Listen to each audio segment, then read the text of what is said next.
अस्सलाम वालेकुम। Civil procedure code के सेक्शन 2 क्लास 2 की जो डिक्री की डेफिनेशन है, आजकल हम उस पर बात कर रहे हैं। तो इसी तनाजुर में आज हम बात करेंगे पार्टीज टू द सूट पर, यानी फरीकैन मुकदमा।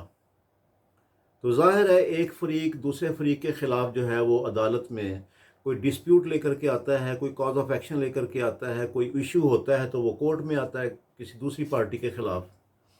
तो इन दोनों पार्टी को जो प्लेंटिफ या डिफेंडेंट की सूरत में कोर्ट में आती हैं, इनको हम कहते हैं पार्टीज टू द सूट। अब देखना यह है कि इनमें से कौन सी पार्टीज जो हैं वो नेसेसरी पार्टीज हैं और कौन सी पार्टीज जो हैं वो प्रॉपर पार्टीज हैं। नेसेसरी पार्टी तो वो पार्टी होती है जिसके बगैर कोई डिक्री पास नहीं हो सकती, यानी कि डायरेक्टली कॉज ऑफ एक्शन जिसके खिलाफ होता है उसको हम नेसेसरी पार्टी की डेफिनेशन में लेकर के आएंगे, क्योंकि उनके प्रेजेंस अगर ना हो तो डिक्री जो है वो पास नहीं हो सकती और ना ही ये एग्जीक्यूटेबल हो सकती है। तो जिस तरह से necessary parties to the suit होती हैं, इसी तरह से बास proper parties to the suit होती हैं, यानी ऐसी पार्टीज जिनके प्रेजेंस के बगैर अदालत के लिए जस्ट डिसीजन तक पहुंचना जो है वो मुश्किल हो जाता है। यानी ऐसी पार्टीज जो कि कोर्ट को फैसिलिटेट करती हैं to reach a just decision, ऐसी पार्टीज को कहेंगे हम प्रॉपर पार्टीज। अब अगर हम इसकी मिसाल थोड़ी सी देखें तो फ़र्ज़ करें एक शख्स जो है वो किसी दूसरे शख्स के ख़िलाफ़ कैंसिलेशन ऑफ डॉक्यूमेंट का केस फाइल करता है कि जनाब डिफेंडेंट ने मेरी प्रॉपर्टी के जाली कागजात बना लिए हैं, लिहाजा इनको नल एंड वाइड डिक्लेयर किया जाए, कैंसिल किया जाए।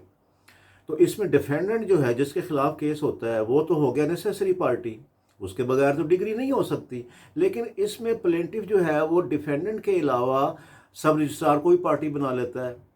जिसके खिलाफ उसको कोई कॉज ऑफ एक्शन तो नहीं है, लेकिन वो इसलिए प्रॉपर पार्टी उसको बनाएगा ताकि वो जो सब रजिस्ट्रार है वो उस डॉक्यूमेंट के मुतल्लक अपना रिकॉर्ड कोर्ट में पेश करे और बताए कि जनाब जो है वो क्या ये डॉक्यूमेंट जो है वो थ्रू लोकल कमीशन हुआ है और जो है उसने उस पर परमिशन दी या नहीं दी, और जनाब जो है उसके सामने ये प्रोसीडिंग हुई है या नहीं हुई, या डायरेक्ट पार्टीज उसके सामने आई हैं या नहीं आई। तो ये इसलिए उसको प्रॉपर पार्टी की जो है वो डेफिनेशन में ला करके उसको भी पार्टी बनाया जाता है। इसी तरह सूट फॉर डिक्लेरेशन में हम अगर लीगल एयर डिक्लेयर करवाने जाते हैं या लीगल शेयर जो है वो अपना कोर्ट से डिटरमिन करवाने जाते हैं, तो साथ में हम किसी सोसाइटी को, जैसे एलडीए है, उसको पार्टी बना लेते हैं, या कोई प्राइवेट कोई और सोसाइटी है उसको पार्टी बना लेते हैं। तो ये जो सोसाइटी होती है इसको असल में हम एक प्रॉपर पार्टी के तौर पर अपने दावे में इंप्लीड करते हैं। वजह ये होती है कि अगर कल को ये डिग्री होनी है उस प्लॉट के मुतल्लक के उसके लीगल एयर्स कितने हैं और जनाब इस प्लॉट में उनका शेयर कितना, कोर्ट अगर डिटरमिन करती है, तो क्योंकि सोसाइटी के पास इसका रिकॉर्ड होता है तो और उसी ने इस डिग्री की इम्प्लीमेंटेशन करनी होती है, इसकी एग्जीक्यूशन जो है उसी सोसाइटी में जाकर के होनी होती है, इसलिए हम उसको एज अ प्रॉपर पार्टी जो है वो अपने केस में इम्प्लीड कर लेते हैं। तो ये तो हो गई नेसेसरी पार्टी और प्रॉपर पार्टी की डेफिनेशन। अब इसमें एक और टर्मिनोलॉजी हमारे सामने आती है बाज़ दफ़ा, उस जिसे हम कहते हैं प्रो फॉर्मा डिफेंडेंट, यानी फॉर्मल डिफेंडेंट, यानी हमें उसके खिलाफ कोई कॉज ऑफ एक्शन नहीं होता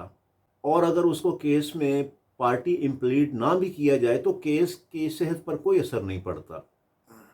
प्रोफॉर्मा डिफेंडेंट एक फॉर्मल डिफेंडेंट होता है जिसके खिलाफ कोई कॉज ऑफ एक्शन नहीं होता, ना ही वो कोर्ट को फैसिलिटेट करते हैं किसी जस्ट डिसीजन तक पहुंचने में,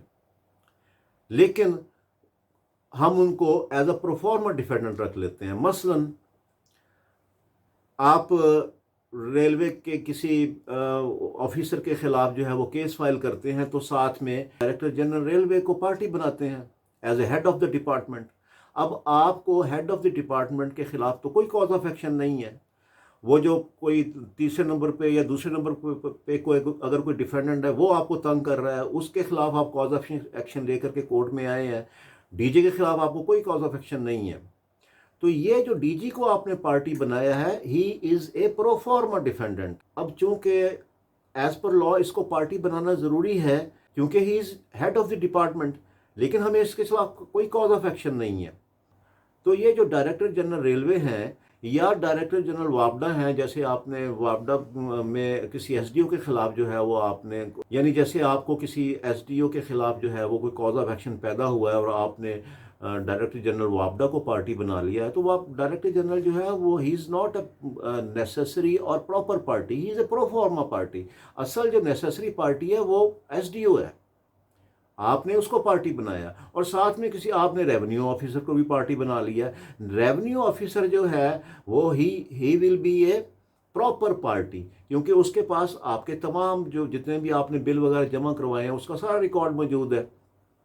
और एसडीओ ने चूंकि आपके खिलाफ ज़्यादा जो है वो कोई एक्सेसिव बिलिंग कर दी है, तो आप उसको एज ए नेसेसरी पार्टी लेंगे, और जो रेवेन्यू ऑफिसर है वो उसको आपको एज अ प्रॉपर पार्टी इम्प्लीट करेंगे अपने दावे में। और जो इनका हेड ऑफ द डिपार्टमेंट है या चेयरमैन वापडा जिसे कहते हैं, वो हो सकता है वो एज ए प्रो फॉर्मा डिफेंडेंट आपके केस में एज ए पार्टी आएगा।